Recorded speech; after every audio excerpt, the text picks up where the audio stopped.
నమస్తే, నేను మీ Ashok Kumar. Welcome to our channel. ఈరోజు ఒక ఇంపార్టెంట్ సబ్జెక్ట్ అంటూ డిస్కస్ చేద్దాము.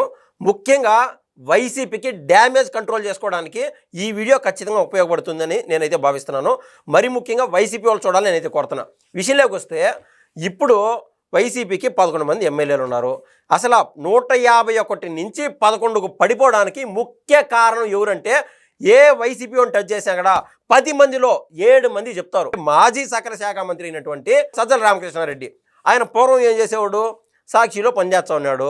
అది కాస్త నెమ్మదిగా భారతిరెడ్డి గారిని దాటి ఇంక జగన్మోహన్ రెడ్డి క్యాబినెట్లోకి లేదా క్యాడర్లోకి రీచ్ అయిపోయి ఏం చేసినాడు, నెమ్మదిగా ఎక్కడ లేని ఏది అమాయకత్వం ఇవన్నీ నటించి 700 రూపాయలు ప్యాంటు, 300 రూపాయల చొక్కాయి, ఈ యాంగిల్లో జగన్మోహన్ రెడ్డి గారి దగ్గరికి దరిచేరి సార్ అది సార్ ఇది సార్ అని చెప్పి లాయల్గా ఉంటూ ప్రతి పని ఈయనే డీల్ చేసే విధంగా ముందుకు వచ్చినాడు. ఏది ఏమైనా కూడా ధర్మవరానికి సంబంధించినటువంటి మాజీ ఎమ్మెల్యే అయినటువంటి ఆయన చెప్పినాడు, ఏమని ఆ క్యాడర్ని దాటి జగన్మోహన్ రెడ్డి గారిని మీట్ అవ్వాలంటే చాలా ఇబ్బంది, అంటే ఆ క్వార్టర్ని దాటి అని చెప్తా వచ్చాడు. ముఖ్య కారకులు ఎవరు, ఈ సజ్జల రామకృష్ణారెడ్డినే. చీమ చిట్టుకుమన్నా సజ్జల రామకృష్ణారెడ్డికే తెలిసేది, జగన్మోహన్ రెడ్డి గారికి అవన్నీ తెలిసేటి కాదు. కాబట్టి ఒక శాంపుల్ ఎగ్జాంపుల్ అండి, ఇప్పుడు మద్య స్కామ్ అనేది జగన్మోహన్ రెడ్డి మెడ చుట్టూ ఉరితాడి బిగించుకుంటూ ఉన్నది. ఈ క్రమంలో అసలు సజ్జల రామకృష్ణారెడ్డికి తెలియకుండా, సజ్జల రామకృష్ణారెడ్డి ప్రమేయం లేకుండా ఇంత పెద్ద స్కామ్ జరుగుతుంది అని చెప్పి $1 మిలియన్ క్వశ్చను. 100% ప్రతి ఒక్కరు డబ్బులు సంపాదించానే ఉన్నారు చుట్టూరు ఈ మద్య స్కామ్లో. సజ్జల రామకృష్ణారెడ్డి ఏం అంతా మాయకుడా, అంత ఉత్తముడా? ఒకటి చెప్తాను, అతను ఉత్తముడో కాదు అనేది, ఇదే సీకే దిన్నే కడప జిల్లా దగ్గర ఏదైతే కర్నూలు పోయే బైపాస్ పక్కన ఉన్నదో అక్కడ ఏకంగా 65 ఎకరాలు 67 ఎకరాల దాకా ప్రభుత్వ భూమిని, అదేవిధంగా ఫారెస్ట్ ల్యాండ్ని కబ్జా చేసేసి ఇప్పుడు దేశ స్థాయిలో కేసులో కూడా ఉన్నాడు. ఏది ఫారెస్ట్ యాక్ట్ కింద వాటి కింద. అంటే అది అప్పన్నంగా ఊరికే కొట్టేసినటువంటి తత్వం. ఆటోమేటిక్గా మద్య స్కామ్లో కూడా డబ్బులు దండుకోవాలనే ఉంటుంది కదా. కానీ ఎక్కడ సజ్జల రామకృష్ణారెడ్డి పైన ఈ కేసు మద్య స్కామ్లో ఆయన పేరే కనపడడంలే. ఎందుకురా అంటే, ఈయన కూటమి ప్రభుత్వంతో ఏమైనా లాలూచి పడినాడో, లేకుండా పైన ఉన్నటువంటి కేంద్ర పెద్దలతో లాలూచి పడినాడో మనకు తెలియదు. కానీ అన్నా, ఇక్కడ ఉండేటువంటి A49 వరకు పోయినారు కదా అక్యూసుల్లో, ఒక్కొక్కరిని ఇంకొక 10 మందిని నేను ఇరికించాను, నా పేరు రాకుండా చూడండి అని చెప్పి ఆయనపై ఏ కేసులు పడకుండా డీల్ చేసుకుంటూ వస్తున్నాడు అని ఖచ్చితంగా భావిస్తున్నారు వైసీపీ వాళ్ళు. ముఖ్యంగా లాజికే కదా. ఇప్పుడు అంతెందుకు, మొన్న తెలంగాణకు సంబంధించినటువంటి రాజకీయం చూస్తే కవిత గారు పెట్టినటువంటి ప్రెస్ మీట్ కూడా దీనికి ఉదాహరిస్తూ చెప్తా. హరీష్ రావు గారి పైన ఏ కేసులు పడట్లే, లైట్గా పడుతున్నాయి. ఏది ట్రబుల్ షూటర్ గాను, ఆ పార్టీకి ఏదైనా డ్యామేజ్ వచ్చినప్పుడు హరీష్ రావు అడ్డపడేవాళ్ళు. సో ఏదైనా ఏ తప్పులు జరిగినా కూడా ఎన్నో స్కామ్లో హరీష్ రావు గారి పేరు రావాలి, కానీ ఆయన పేరు రావట్లే.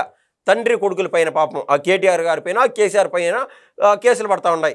ఇదే క్రమంలో జగన్మోహన్ రెడ్డి గారి పైన ఒక పక్క కేసులు పడతా ఉంటే సజ్జల రామకృష్ణారెడ్డి గారి పేరు లేదు. అంతెందుకు, ఆయన అప్రూవల్గా మరి మొత్తం నేనే చేసేస్తాను సార్ అని ఈ సిట్కి కూడా చెప్పుకోవచ్చు. జగన్మోహన్ రెడ్డి గారిని నిజంగా కాపాడేటువంటి నిజమైన బంటు ఈ సజ్జల రామకృష్ణారెడ్డి అయితే.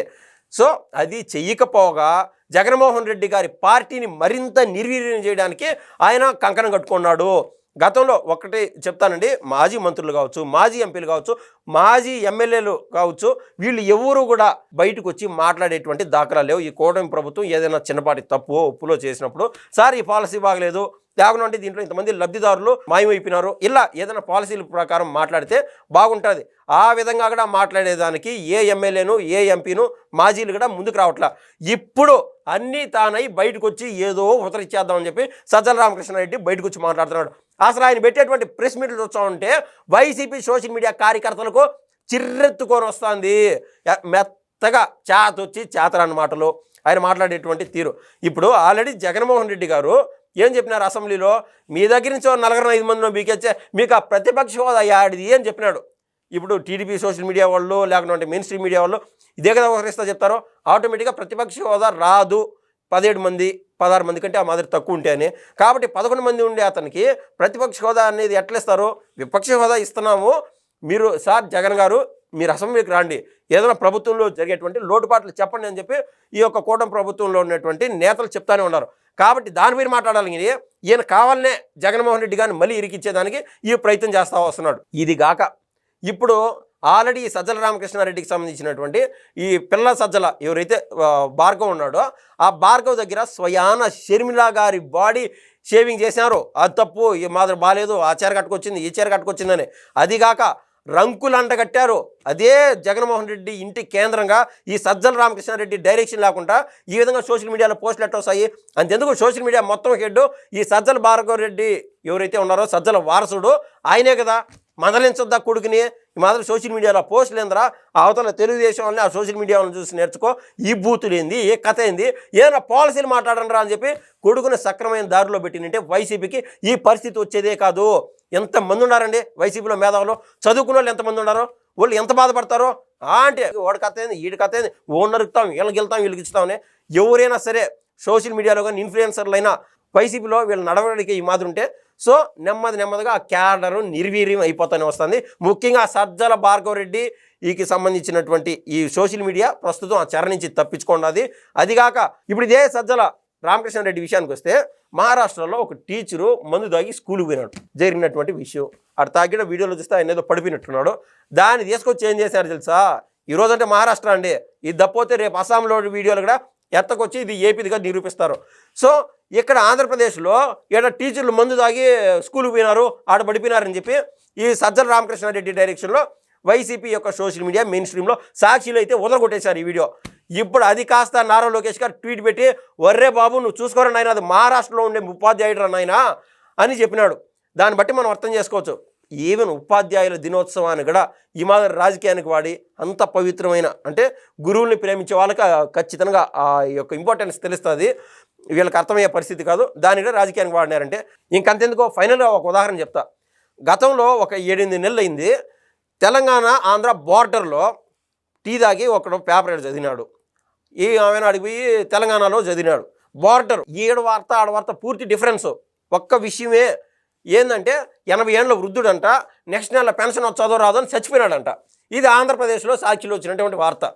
ఇదే వార్త జస్ట్ 1 కిలోమీటర్ దాటి అవతల పోయి టీ అంగడి కాడ పోయి కూర్చొని చూస్తే ఏమనేశారు, ఈ 80 ఏళ్ళ ముసలాయన్ని వాళ్ళ ఇంటికి సంబంధించినటువంటి వాళ్ళ మేనల్లుడు అల్లుడో చంపేశాడు, ఎందుకు ఆస్తి కోసం అని.